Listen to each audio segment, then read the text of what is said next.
নমস্কার বন্ধুরা, food point of দীপিকায় আপনাদের সকলকে স্বাগত। আমি আজকে একটা মিষ্টির রেসিপি শেয়ার করব।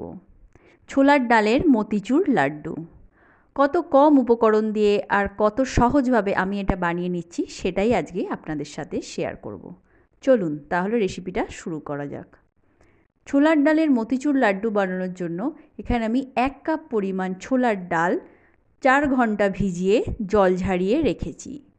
এবার একটা মিক্সিং জারের মধ্যে আমি ডালগুলোকে সব দিয়ে একটা মিহি পেস্ট তৈরি করে নেব।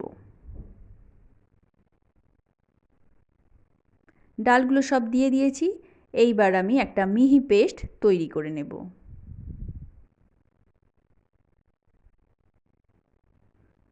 পেস্টটা আমার রেডি হয়ে গেছে।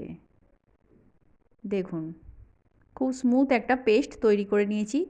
চাইলে জল না দিলে খুবই ভালো, আর যদি লাগে সামান্য জল দিয়ে একটা পেস্ট তৈরি করে নিতে হবে। এইবারে আমি ডালগুলোকে ভাজার জন্য একটা কড়াই বসিয়ে দিয়েছি, আর কড়াইয়ের মধ্যে দিয়ে দিচ্ছি পরিমাণ মতো সাদা তেল। তেলটা গরম হয়ে গেছে। এইবার এর মধ্যে ডালগুলোকে আমি ছোট ছোট, বড়ি বলুন আর বড়াই বলুন, ছোট ছোট করে ভেজে নেব। আমার এক ব্যাচ দেওয়া হয়ে গেছে। এবার সামান্য লাল করে আমি এগুলোকে ভেজে নেব। এক পিঠ ভাজা হয়ে গেছে। এইবার আস্তে আস্তে অপর পিঠটা উল্টে দিচ্ছি।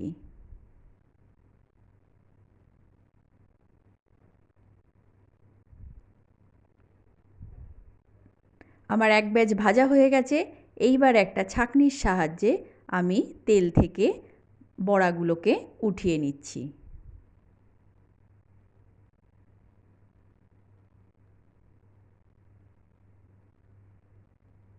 বাকি বড়াগুলোও আমি উঠিয়ে নিচ্ছি।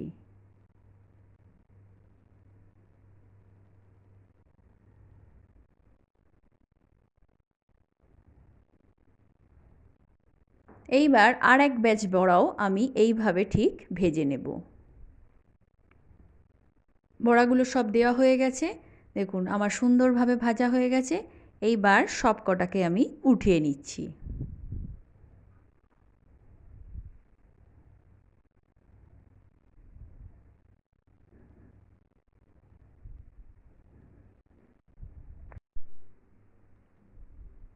সব কটা বড়াকে আমি একটা প্লেটের মধ্যে তুলে নিয়েছি। সামান্য ঠান্ডা করার পর আমি বড়াগুলোকে এইভাবে ছোট ছোট টুকরো করে ভেঙে নিচ্ছি। এতে করে ব্লেন্ড করতে সুবিধে হবে। দেখুন সব কটা বড়া আমি ছোট টুকরো করে ভেঙে নিয়েছি। এইবার আমি মিক্সির জারের মধ্যে দিয়ে অর্ধেকটা পরিমাণ দিয়ে দেব। দিয়ে এটাকে 10 থেকে 12 সেকেন্ড মিক্সিটাকে ঘুরিয়ে নেব। 10 থেকে 12, এর বেশি কিন্তু মিক্সিটাকে চালানো যাবে না। দেখুন এইরকম দানাদার করে আমি বড়াগুলোকে গুঁড়ো করে নিয়েছি। এই রকম দানাদার না হলে কিন্তু মিষ্টির টেক্সচারটা ভালো আসবে না। একদম মিহি গুঁড়ো কখনোই করা যাবে না। এইবার এটাকে আমি একটা প্লেটের মধ্যে ঢেলে নিচ্ছি।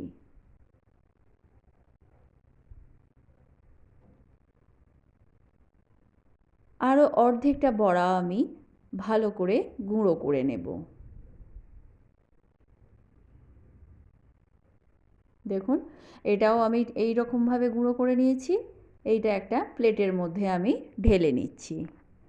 অপর দিকে এবার মিষ্টিটা রেডি করার জন্য আমি গ্যাসের ওপর একটা কড়াই বসিয়ে দিয়েছি। কড়াইটা গরম হয়ে গেছে, আর এর মধ্যে দিয়ে দিচ্ছি মেজারিং কাপের 1 কাপ পরিমাণ চিনি। এই কাপ মেপেই কিন্তু আমি ডালটা দিয়েছিলাম। আর দিয়ে দিচ্ছি এর অর্ধেক পরিমাণ জল। যে কাপ মেপে ডাল দেবেন সেই কাপ মেপেই চিনিটা দেবেন, আর তার অর্ধেক পরিমাণ জলটা দিয়ে দেবেন। জলটা ভালো করে ফুটিয়ে নিতে হবে। জলটা ফুটে গেছে। এইবার দিয়ে দিচ্ছি 4 ভাগের 1 ভাগ এলাচের গুঁড়ো। এলাচটা অবশ্যই করে দেওয়ার চেষ্টা করবেন, এতে কিন্তু স্মেলটা ভালো আসে। আর দিয়ে দিচ্ছি 4 ভাগের 1 ভাগ ফুড কালার। এটা সম্পূর্ণ অপশনাল, আপনারা চাইলে দিতে পারেন আবার নাও দিতে পারেন, তবে দিলে মিষ্টির কালারটা খুব ভালো আসে।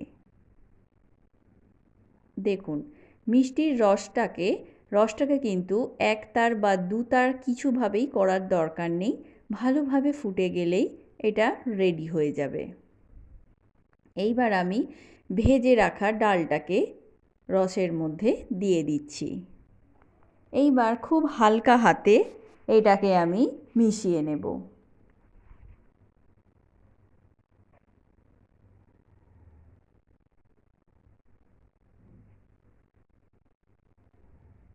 এই সময় গ্যাসের ফ্লেমটাকে মিডিয়াম টু লোতে রেখে কাজটা করে নিতে হবে।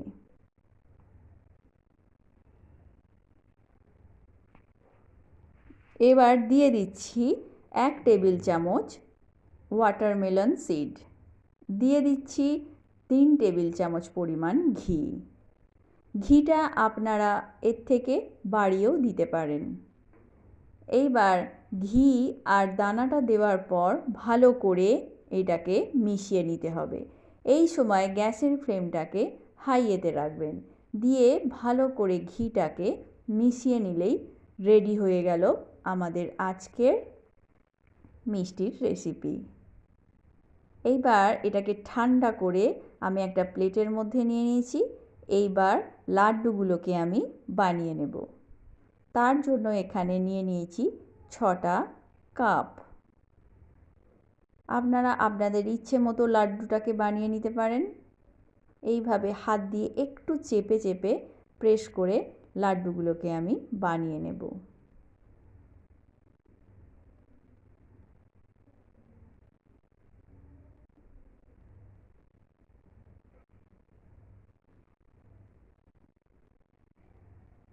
দেখুন কত সুন্দর হয়েছে।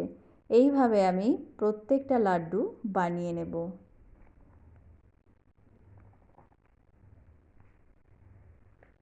আপনারাও বাড়িতে অবশ্যই করে একবার ট্রাই করবেন, খেতে কিন্তু অসাধারণ হয়।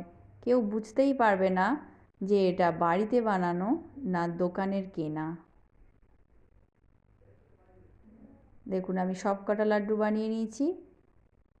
তো বন্ধুরা, কেমন লাগলো রেসিপিটা? ভালো লাগলে একটা লাইক করে দেবেন, শেয়ার ও সাবস্ক্রাইব করতে ভুলবেন না। আর আমার চ্যানেলে নতুন বন্ধু হয়ে থাকলে চ্যানেলটা সাবস্ক্রাইব করার অনুরোধ রইল। পাশে থাকা বেল আইকনটা প্রেস করে দেবেন, যাতে করে আমি চ্যানেলে নতুন কোনো ভিডিও দিলে তার আপডেট আপনি পেতে পারেন। তো আজকের মতো এ পর্যন্তই।